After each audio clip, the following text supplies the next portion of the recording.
Good morning, everyone. Welcome to First You. My name is Paolo De Buca. I'm the director of music here. My pronouns are he, they. Would you stand and welcome the morning with me?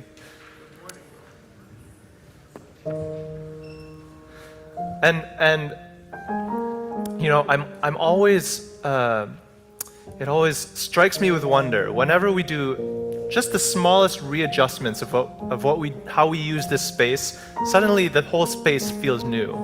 So, would you join me in this? Take one step this direction, and look around you. Anything different? Take another step.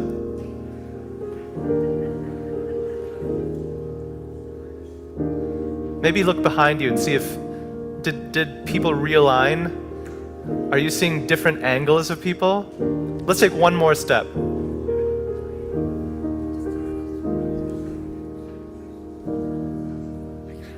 Already, I don't know about you, already to me, the place just feels a little bit new. The place feels a little bit more alive. Let's take one step this way, and then two steps this way, and then two more steps this way. This is the wonder of having a huge sanctuary that we can do this. We could take 5 more steps. I know, it's a lot of exercise for this early in the morning, so we won't. But in this new position, as you're kind of taking in this new vantage point, would you let your breathing slow and feel your toes making contact with the socks or sandals or shoes, or maybe the bare carpet, and just feel yourself arrive at this place. And as your breath slows, we'll start to sync up by sending it slowly out till we're empty. And with your arms, welcome the breath in. You'll go.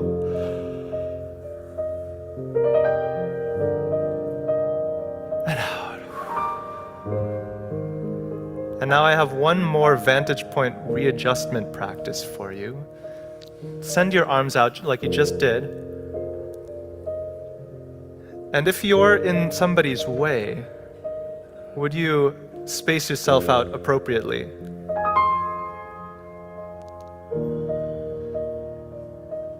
And send it all out again. And one more.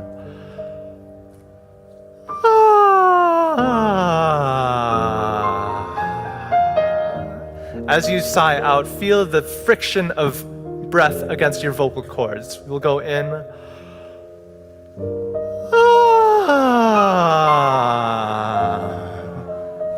This time we'll end on this note, so we'll go.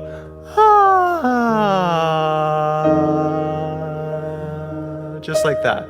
And as you settle on that note, keep on feeling friction against your cords. Here it is, in and out.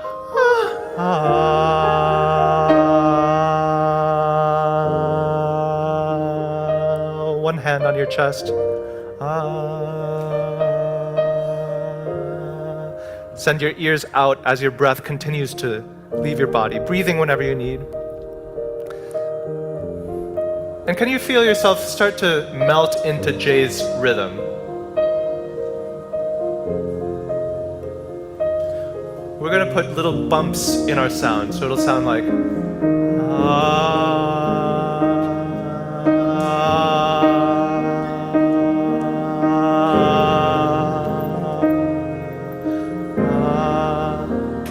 waves in the ocean. Oars against the river. Come, come, come, come,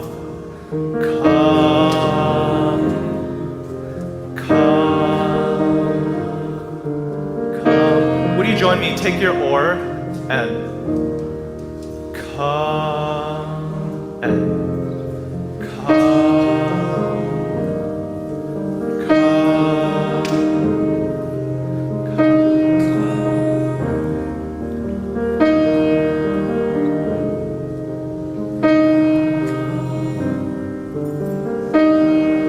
I'm going to start singing the tune. As always, you can continue come with this. Come, or you can join me on the melody. Come, or you can switch back and forth. It goes come, come, whoever you are, wanderer, worshiper, lover of leaving, ours is no caravan of despair. Come, yet again, come, come.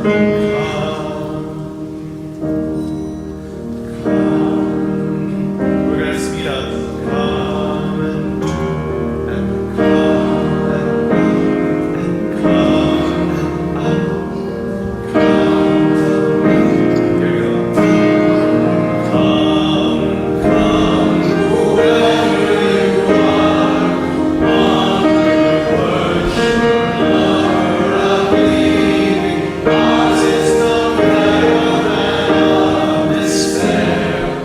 Come, yet again, come. Lift your voice, folks, and come, come, whoever you are, wanderer, worshiper, lover of leaving, ours is no caravan of despair.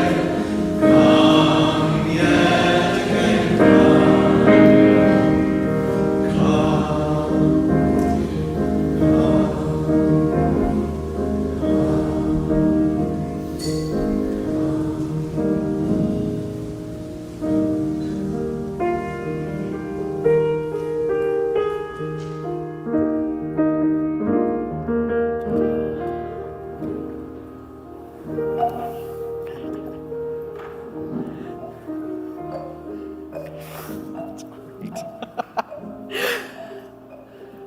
Good morning, everyone. Welcome to First Universalist Church. My name is Jen Crow. My pronouns are she and her, and it is awesome when the kids find their way up the ramp and find the hidden xylophone back there. So we are all for it. It is an absolute joy and privilege to get to serve as one of the ministers here, and also to get to lead worship today with Reverend Laura Smidzik, with Paolo DeBuque, our director of music, with Jay Albright, our accompanist. We're so glad to get to do this together, and we're grateful, as always, to John and Olu for being on tech to help us stay connected with one another, and to everyone who tends this space and this community. Gratitude to Margie for the beautiful flowers today, and also to our ushers and greeters, and really everyone, all of us, who arrives here today in person and also online, together to be a spiritual community, right here in this moment together. I'm grateful that we are taking a risk on love, a risk on compassion and curiosity, on connection, on community, whenever we show up together. This is a faith community that leans to the Universalist side of Unitarian Universalism, which means that we believe that each and every person is whole and holy and worthy, welcome and wanted exactly as we are, and all with room to grow throughout our entire lives. This is a community of love and hope committed to practicing beloved community, which means we are aiming to be a community free of poverty, racism, and violence, a community that is grounded in experiences of unconditional love that are so transformative we cannot help but be changed as individuals and as a community into a world of mutual thriving for us here and now. This is who we are, and this is what we are about when we come together. A couple of notes for us this morning. During the summer, our faith formation for children and youth takes some time to regroup and plan for the year ahead, and we welcome people of all ages, always, but especially in the summer, to be in the sanctuary together to rejoice and learn and sing all together as one. I also want to note that we have new childcare providers. Yay, adult, consistent, paid. They'll be the same folks there every week. We're grateful for the folks who have done this as volunteers for such a long time. We're grateful for the folks who are joining us now. Stop by and visit them and say hello if you want. Also, I just want to remind us that we live stream our services on Zoom. So hi to everybody who's watching online right now on Zoom. But also these services are up on YouTube, basically in perpetuity. So if you are someone that does not want to be recorded and be on the internet, my suggestion is the seats that are toward the back of the sanctuary or in the balcony will keep you out of the view of the recording. Now, over the last few weeks, we have been on a bit of a journey, learning a bit more specifically about the Unitarian Universalist view or take on sources of religious meaning and learning, on what a Unitarian Universalist view of human nature is, on what a Unitarian Universalist take on community is. We're going to continue that journey today with some more exploration about what a spiritual community is and how we create it together. And we'll begin this morning with some words you can find again anytime in that gray hymnal of yours, that's the bigger, thicker one. In the back, there are all kinds of readings, really brilliant stuff. Number 580 is something that was written by the Reverend Mark Morrison Reed, who is a parish minister and a collector and keeper of Black history within Unitarian Universalism. And he wrote something that I find my way back to all the time about what community and religious community is in particular. He wrote this: "The central task of the religious community is to unveil the bonds that bind each to all. There is a connectedness, a relationship discovered amid the particulars of our own lives and the lives of others. Once felt, it inspires us to act for justice. It is the church that assures us that we are not struggling for justice on our own, but as members of a larger community. The religious community is essential, for alone our vision is too narrow to see all that must be seen, and our strength too limited to do all that must be done. Together our vision widens and our strength is renewed." May this be who and how we are. Vision widened, strength renewed, the particulars of our lives shared with one another, that we might feel the larger connection that is here within and among and beyond us. And as we begin our time together, I'll invite us into our practice that you'll come to be familiar with if you come here much, which is the practice of 3 intentional breaths. This is an opportunity, if you like, just an invitation to feel your feet on the floor if that works for you, maybe to let your shoulders drop, to share together in the ways that we are connected past, present, and future to our breath. A deeper inhale, a slower exhale, again and again.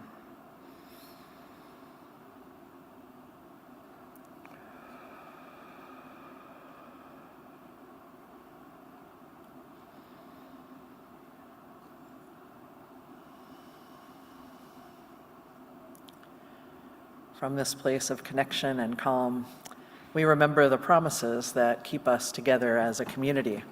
And I invite you to join with me in saying them out loud if you like. Love is the spirit of this church, and service is its law.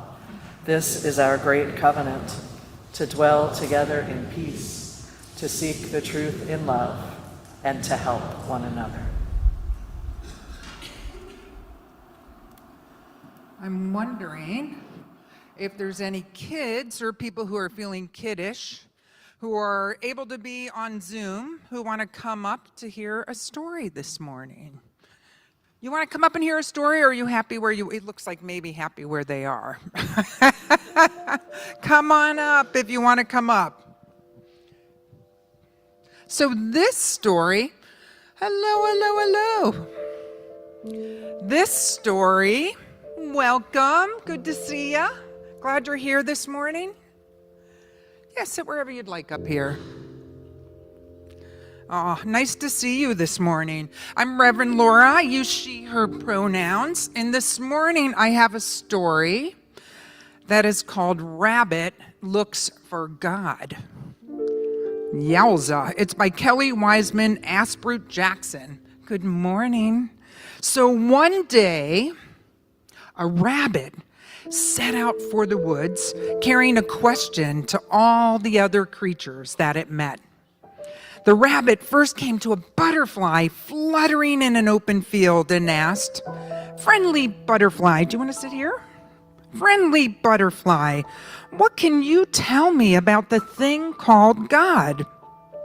Well, the butterfly thought for a moment and said, "God is the guiding wind that blows me from this field to that one and points me to where the weather is warm and I can help the flowers bloom by flying from one to another."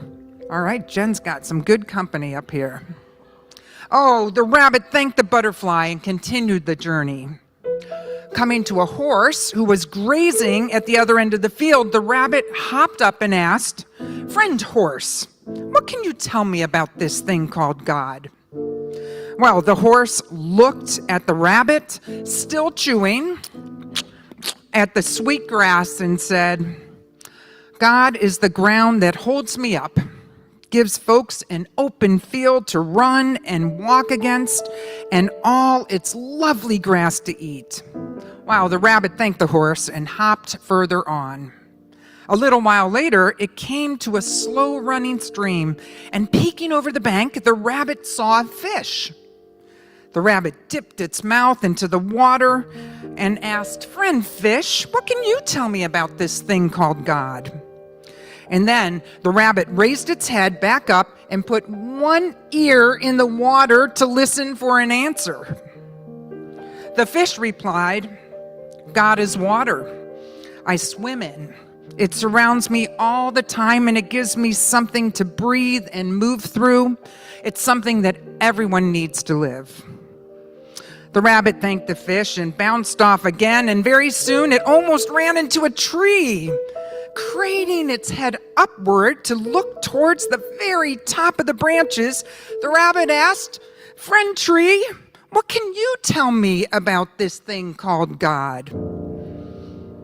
Well, the tree answered slowly, but without hesitating, "God is the sun that feeds me and all of my neighbors and family. I spend all my days reaching upward towards it and encouraging the shorter trees to do the same." Well, the rabbit thanked the tree, and seeing that it was getting late in the day, it set off to go back for the night. As the rabbit was approaching the den, its neighbors, the squirrel, called out from nearby, "Hey, friend rabbit, after your day of asking the same question over and over, what can you tell me about this thing called God?" Well, the rabbit thought for a very long time, and it said, "I can tell you that the butterfly cares deeply for the flowers. The horse wants everyone to have open fields to roam on. The fish knows everyone needs water to live. And the tree hopes that children will grow tall as it has grown." And then the rabbit went down into its burrow and slept for the night. Thank you for coming up.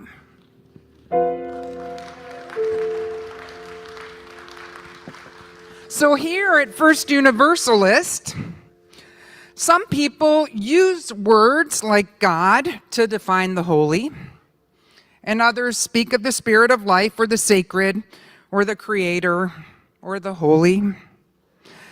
Last year in our worship planning meetings, we would often start with an opening question. More than once, the question was, where did you see God today?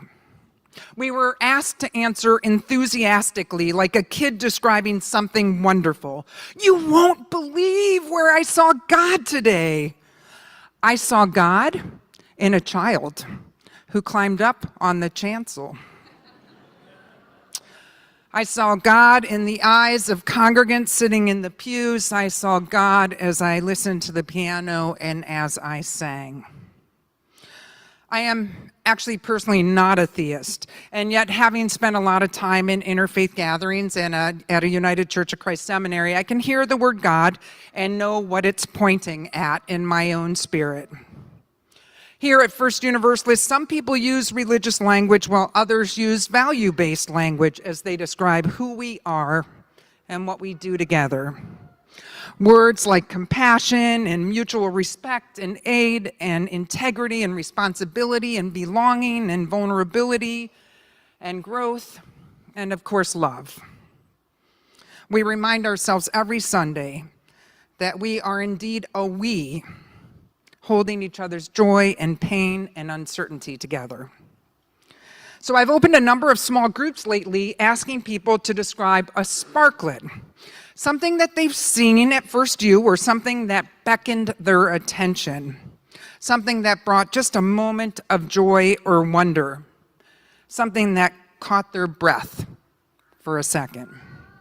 And what I love is that the questions are so incredibly varied. In this church, in this large church, we see God, we see the holy, we see a sparklet of joy in so many different places. Here we pay attention to what needs care. We tend to ourselves and each other and the larger community. We work towards a beloved community where everyone can thrive, knowing they are whole and holy, welcome and wanted. We pay attention to what we as a community needs to enliven ourselves and each other. And we recognize that we all have room to grow.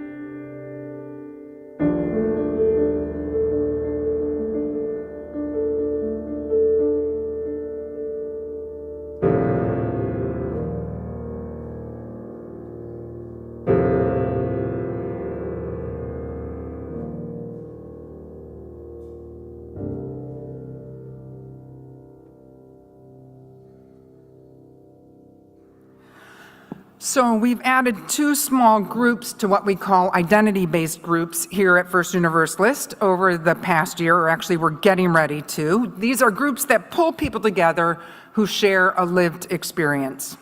The first group we added was a care partner group, where partners and spouses who have their person in their lives has mild cognitive impairment or some other type of dementia. And a new group is beginning today for people who are themselves experiencing mild cognitive impairment. Both of these, along with other groups that are open and ongoing, such as the caregiver, the grief group, the recovery group, and the high school group, all work to reduce isolation, to create a safe place where people can utter words they may not utter to people who are not in the depths of living that specific experience. Usually there's laughter, sometimes tears, and always deep listening, compassion, and care. So you may have something in particular that is surfacing for you today, maybe grief, worry, loneliness, malaise, something completely different. We know here that when we speak out loud that which we are holding, it can help us feel less alone. And often it eases the weight of something in our hearts and in our spirits and in our bodies. So what I'd love you to do is break into pairs, and it can be with the person you came with, or it can be with someone who is not someone you came with, and in the sanctuary. And if you don't want to be in a pair, just feel free to put your arms over your chest, or if somebody asks you, just say, I'm good. But we'd love to include everybody in the sanctuary. And then what I'd love you to do is just share something you're holding.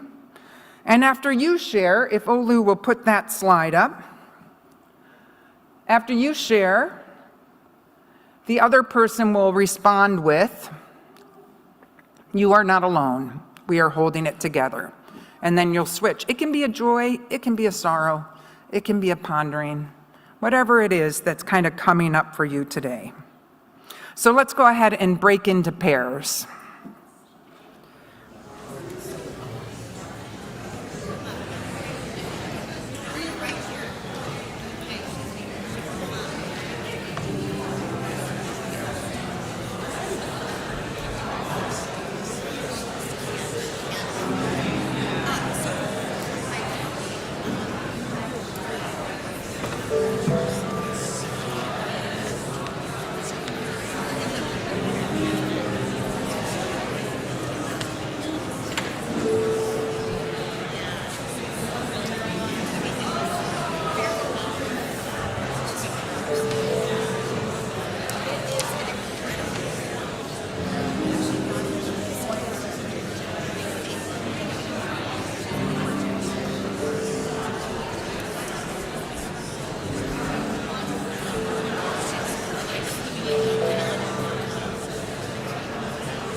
Be faster.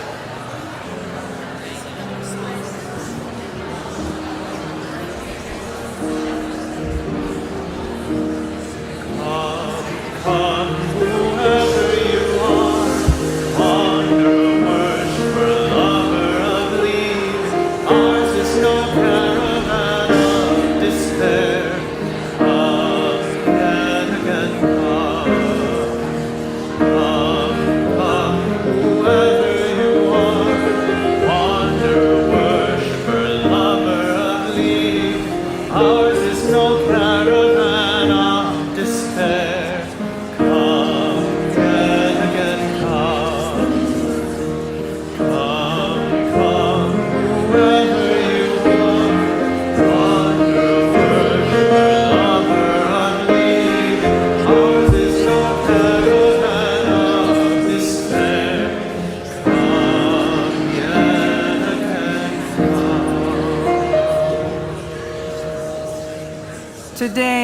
Today we hold Robin McKenzie's husband, John, who had major shoulder surgery and will have many months to recover. They are doing their best in their small quarters together 24/7. Prayers and food via Meal Train are welcome. Meal Train will be in the Thursdays Liberal, and I'm also happy to send you the link as well if you get in touch with me. Can we join together and say, Robin and John, you are not alone. We are holding it together. And for all that was shared in your lively conversations, and for that which still remains in the silence of your own heart, let's just say one more time together. You are not alone. We are holding it together. Amen.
Each Sunday when we gather, we engage in the spiritual practices that bring our faith alive in the world as we, in the Universalist spirit of love and hope, give and receive and grow together.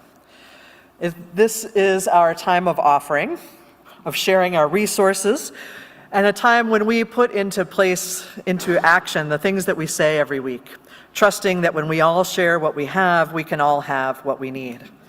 So I want to remind you that in this time in community, this is a time not only to give, but also to receive when we need to. If you're in a place where financial or spiritual help would be something that would be a support, please let us know. We have resources available and we are eager to share together. And I'm delighted to have a member of the congregation lead us in our offering this morning. Good morning. I'm Jenny Thomas. My pronouns are she, her, and I'm a longtime member of First Universalist Church along with my husband, Dave.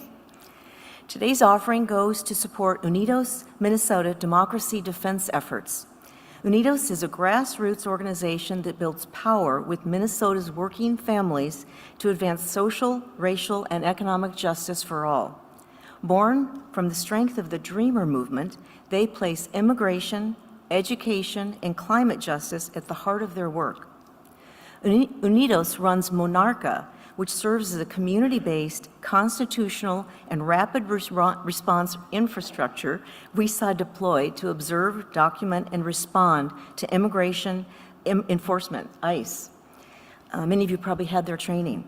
Monarca is now focused on protecting voting rights, working through congregational-based organizing.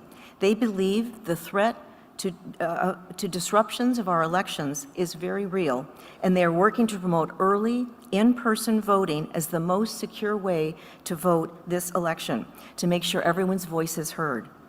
The primary election going on now is serving as a rehearsal for the general election November 3rd. First Universalist has small groups working with Monarca, demonstrating our UU fifth principle on democracy. You can join us by voting early and wearing an I voted early sticker every day through primary election day, which is August 11th. Wearing a sticker invites conversation when you're out in the community and conversation to educate others and to encourage them to vote. Pick up a supply at the welcome desk on your way out, and we hope to see a sea of stickers next Sunday. Today, we have a special opportunity for Minneapolis voters. If you'd like to vote early today, we can drive you to the polls or direct you to early voting locations. For information on where to vote for non-Minneapolis voters or anyone, please meet us in the social hall at 11:20. And watch for me or Margie. She'll wave her hand. So watch for more announcements here and in the Liberal, how you can be involved. Thank you to all of the congregation. Special thanks to Jen Crow for getting us involved in this intercongregational effort.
Okay, I do just want to note we learned that in like 40 minutes, which was super fun. Super, super fun. Our reading this morning is an excerpt from the book titled Life Together by Dietrich Bonhoeffer. Dietrich Bonhoeffer was born in 1906 and was executed in 1945 at the Flossenburg concentration camp. He was a German Lutheran pastor and a theologian. In 1933, he began speaking publicly about the dangers of rising German authoritarianism. As the Nazis consolidated power, the established German church accommodated them, and often at times even welcomed the new regime.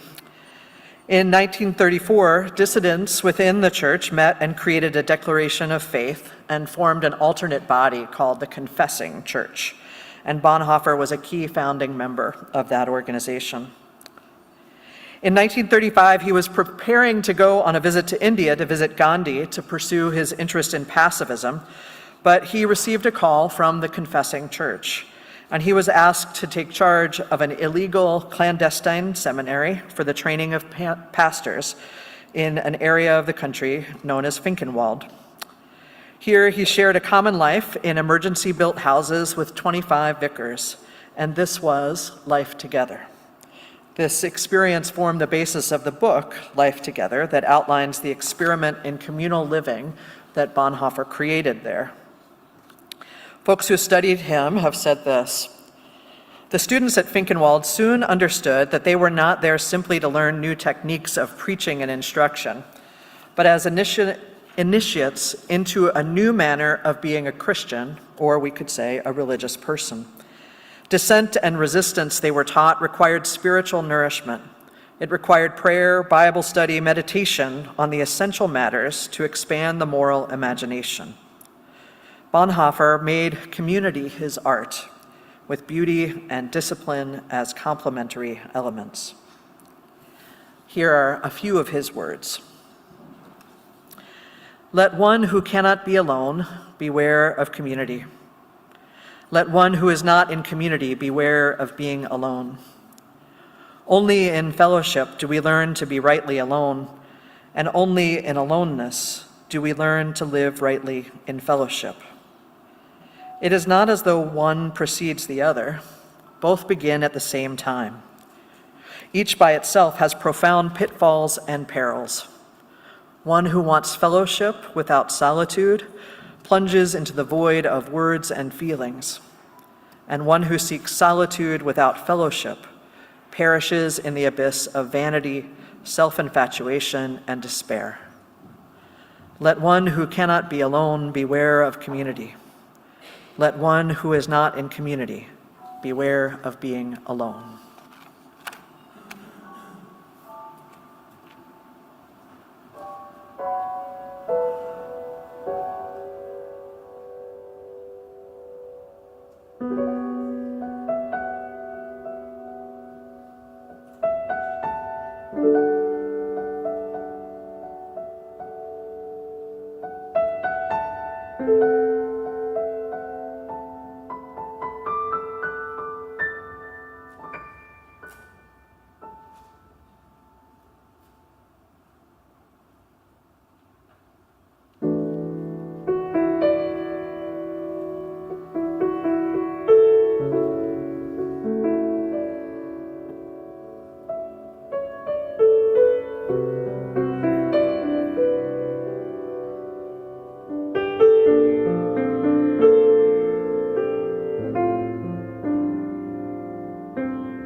So I promised us a Unitarian Universalist take on community today, on what spiritual community is, maybe how it's different from some of the other communities we find ourselves in. And I want to remind us we've already been experiencing what Unitarian Universalist spiritual community looks like, feels like, is like. We've been doing it throughout this whole time we are together, breathing together, sharing concerns with one another, singing together, reminding ourselves of our shared purpose and how we are together, remembering that when we share what we have, we can all have what we need, remembering ourselves and each other and every human being as whole and holy and worthy, welcome and wanted exactly as we are, and all with room to grow, treating each other that way, acting in the larger community for justice, remembering that each of us has a voice and should have a vote. All of these things are ways we are in Unitarian Universalist spiritual community together. And in Unitarian Universalism, as we've explored, we believe that revelation is not sealed. Prophecy or the experience of the holy, the source of authority, doesn't reside in just one person in one moment. It is always expanding. We say when new members join us, we are changed because you are here. When folks leave us, we are changed because they were here. We are changed all the time, individually and collectively, and that is exactly how we want it. In Unitarian Universalist spiritual community, we inherit gifts from the past, we sustain those, we expand them, and we pass them on to generations to come.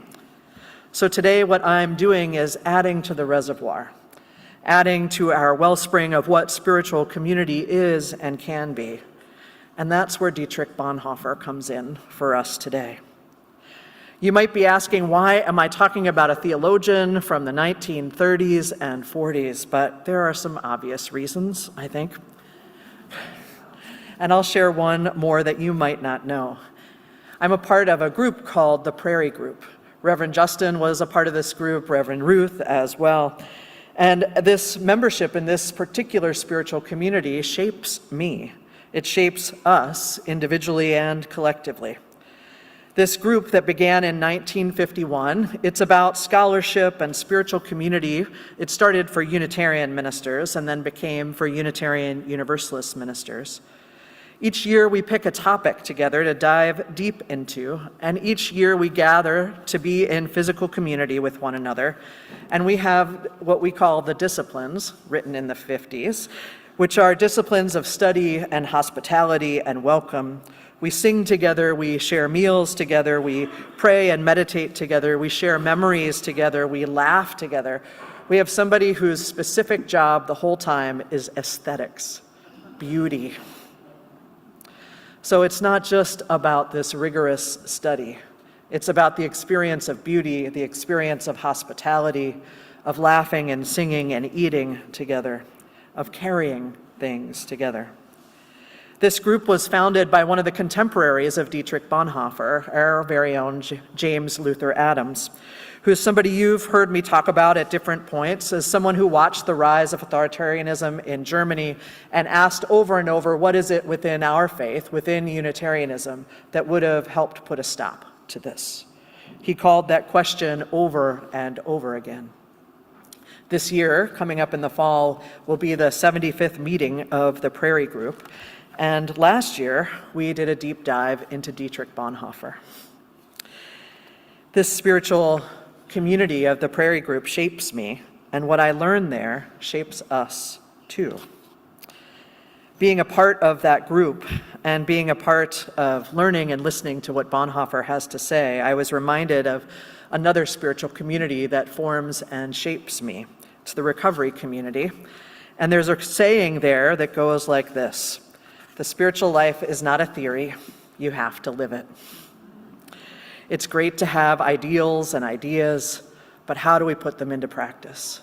How do we live those ideals and ideas and spiritual practices in actual community with one another?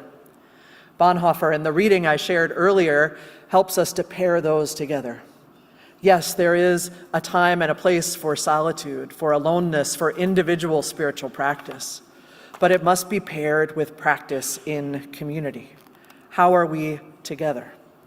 I've often said in my own life, and as I'm talking with others, that when it comes to how we bring our spiritual principles to bear, it's in relationships, in community with one another, that we actually earn our spiritual black belts. It's harder, I think, to go from ideal and idea to practice. And I have to tell you that as a person who's an introvert, this spiritual teaching came as just a profound disappointment to me.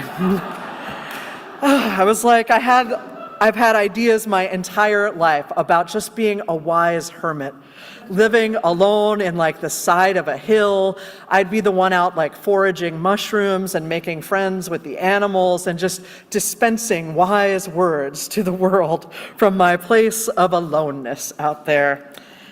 I was so disappointed when I went to seminary and learned that in Buddhism, which I had long thought, oh, maybe this would be a good path for me, that the end goal is not individual enlightenment. It's bringing that enlightenment into practice in community. Oh, so much harder. So much harder. Grace Lee Boggs, who is a Chinese-American philosopher, writer, and activist, shared these words a while back. She said, "Building community is to the collective as spiritual practice is to the individual." Building community is to the collective as spiritual practice is to the individual. Bonhoeffer's experiment in communal life and living there at Finkenwald rejected the idea of one human leader and instead focused on what does it mean to follow the calling for them of God, for us the calling of love, perhaps. They believed not in one singular leader or prophet, but instead in helping each other to live into their greatest, most mature becoming. In spiritual community, Bonhoeffer said, it's important to know that we share a common, not an individual purpose. There will be absolutely experiences of disillusionment and disappointment there in that community. That is part of what happens. But when we can center back in our common purpose, our common sense of why, not much can divide us, he said. He offered these words, "He who loves his own dream of community more than the spiritual community itself becomes a destroyer of the latter, even though their personal intentions may be ever so honest and earnest and sacrificial. To put the good of all, the purpose of the community, above ourselves as individuals." Now, I say this not to diminish the sense that is true that we all get something individually from being a part of a spiritual community. We absolutely do. But part of what we join in here is a larger purpose, a larger sense of being. This is a place where we can meet each other in hope and aspiration, where we can hold up a crown above each other's and our own heads, which we will spend our whole lives trying to grow into. Howard Thurman said that. For this to be a place where we can grow with the experiences of unconditional love that help us transform into the best of who we can be individually and collectively. Now, Bonhoeffer had some ideas about what makes up a spiritual community, and I will share a few of those with you. Of course, there's the shared purpose, common purpose that we are about together. There's communal singing, communal prayer, communal learning, sharing of meals. That's the basic container. But within that, he listed a few things he called different ministries. The ministry of gratitude, the ministry of holding one's tongue, the ministry of listening, the ministry of helpfulness, the ministry of bearing, which means to bear each other's burdens with one another, the ministry of, he called it confession, I'll call it sharing, the ministries of gratitude, the ministry of holding one's tongue, the ministry of listening, the ministry of helpfulness, the ministry of bearing, the ministry of sharing. When we engage in these practices, we are transformed, he says, not only as individuals, but as a spiritual community. This ministry of listening, it's an ability we've talked about here in our small groups at times too. Listening as being willing to be changed by what we hear. It's not just sitting there simply waiting for our turn to say what we already know is absolutely true and right. It's not just waiting for the opportunity to share what's on our hearts, but to listen deeply to those around us with open-hearted curiosity. Curiosity not to fulfill something in us, but rather to try and understand the other. Listening with the willingness to be changed. This is one of the principles that comes through whenever we have a small group here together. It's a practice, I wonder how it takes shape in your life. These practices of listening deeply, of holding our tongues at points, of sharing the burdens of others, of sharing our burdens as well. Bonhoeffer says when we do these things, we can never be alone again, even when we are, in fact, alone. And that's the experience of someone who spent the last couple of years of his life in prison, alone so often. But trusting that because he had been able to really listen, to really share, he was never, in fact, alone again. This has been a year of listening here at church, a year of leaning into the wisdom, too, that the wisdom of the group is greater than the wisdom of any one individual. Spiritual community is greater than the individual life. I want to take you through a few of the ways we have been listening and leaning into the wisdom of the group together in this spiritual community this year. We've been listening in a whole bunch of ways this year. We've been doing our best to notice the patterns. This is me and us on staff, but also in leadership all across our congregation. We've been looking at the data, looking at our registration and attendance numbers, looking at the information that's come back in the surveys. We've also been listening to one another's stories, hearing each other's frustrations and hopes, both one-on-one and in small groups, also through the leadership circles. Here are some of the things we've noticed and heard. For us in our religious education program, our registration and attendance trends have been mirroring what is true nationally in church membership and church attendance and in religious education nationally. The shared sense of common identity, which shows up by registration numbers and membership numbers, remains, but attendance in faith communities is less frequent than it was before. This was already happening before COVID came upon us, and it accelerated during and after that time. Part of what this means is here in worship, in-person attendance across 2 services has been averaging about 250 people in a sanctuary that comfortably seats more than 500. We've seen consistent online live stream attendance of about 40. So this is about where we are landing. We're also following another trend that was, again, true before COVID and has accelerated afterward. People are engaging with the church outside of Sunday mornings, for some as their primary connection point.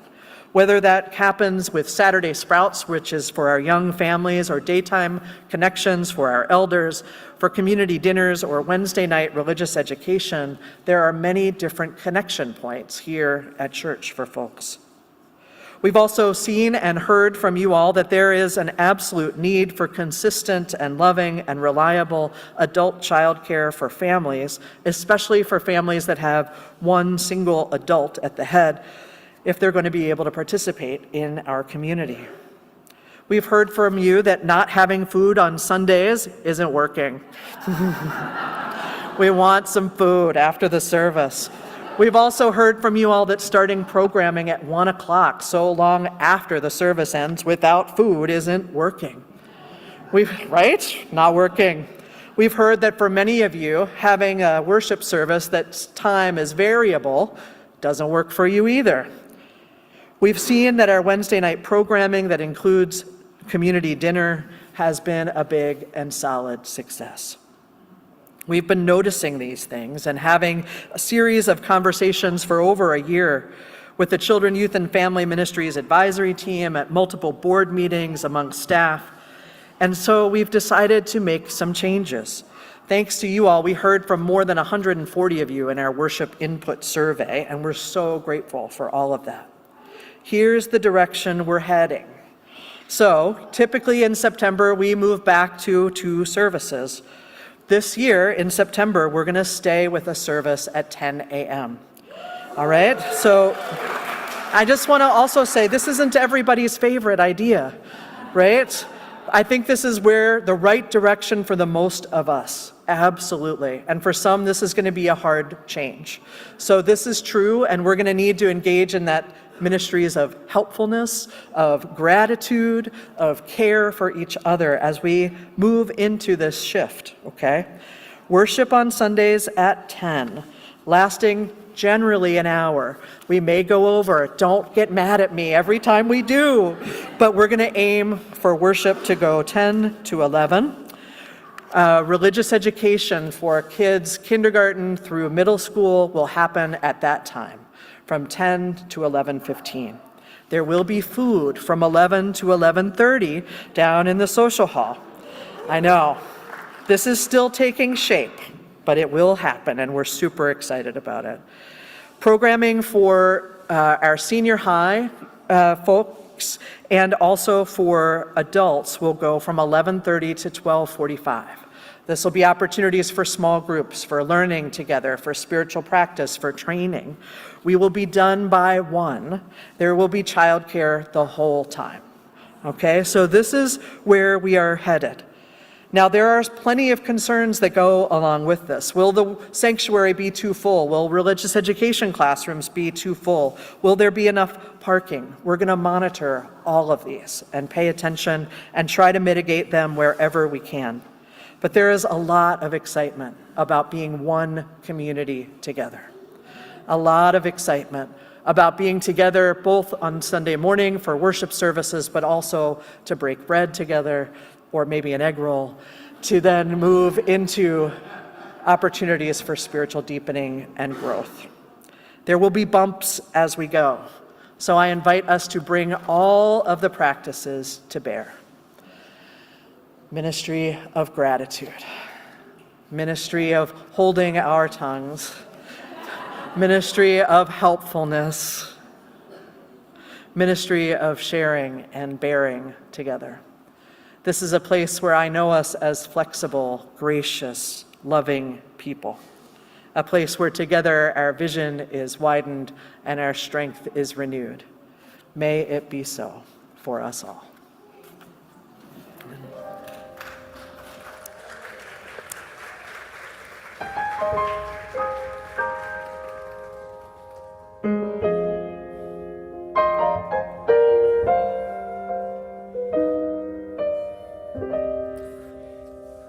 Would love to share a song with you that probably many of you already know.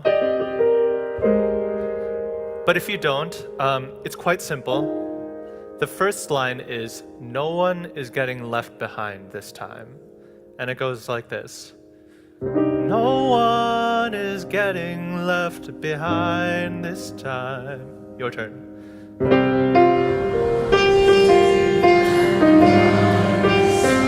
It repeats, no one is getting left behind.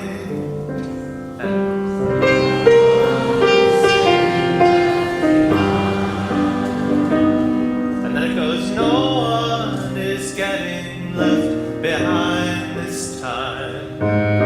We get there together, we never get there at all. It goes, no one is getting left behind this time. We get there together, we never get there at all. It goes, we get there together, we never get there at all.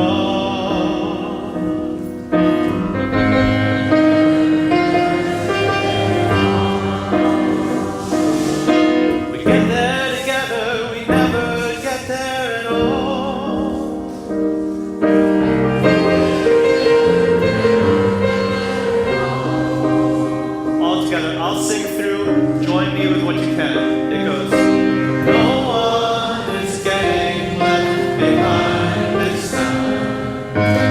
No one is getting left behind. No one is getting left behind this time. Get there together,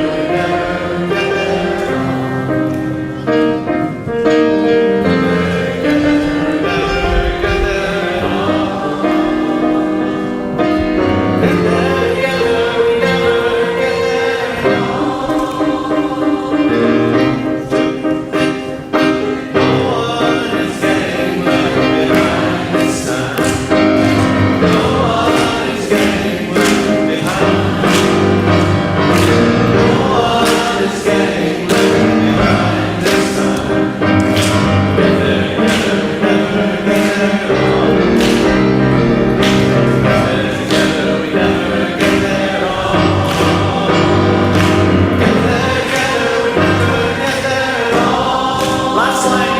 The last line you just have to belt. I'll show you. We get there together, we never get there at all. Your turn. And get there together, we never get there at all. We get there together, we never get there at all.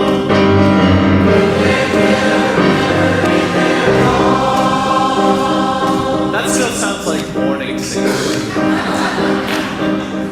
We get there together, we never get there at all.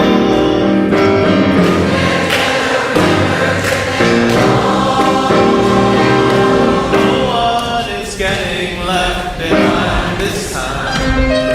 No one is getting left behind. No one is getting left behind this time. Get there together, never get there at all. Get there together, we never get there at all. Get there together, we never get there at all. You got more than that too. And up. No one is getting left behind this time. No one is getting left behind. No one is getting left behind this time. Get there together, we never get there at all. Get there together, we never get there at all. Get there together, we never get there at all. No one is getting left behind this time. No one is getting left behind. No one is getting left behind this time. Get there together, we never get there at all. Get there together, we never get there at all. Get there together, we never get there at all. We get together, we get there together, we never get there at all. Harmony's together, we get there together, we never get there at all. We get there together, we never get there at all. Get there together, we never get there at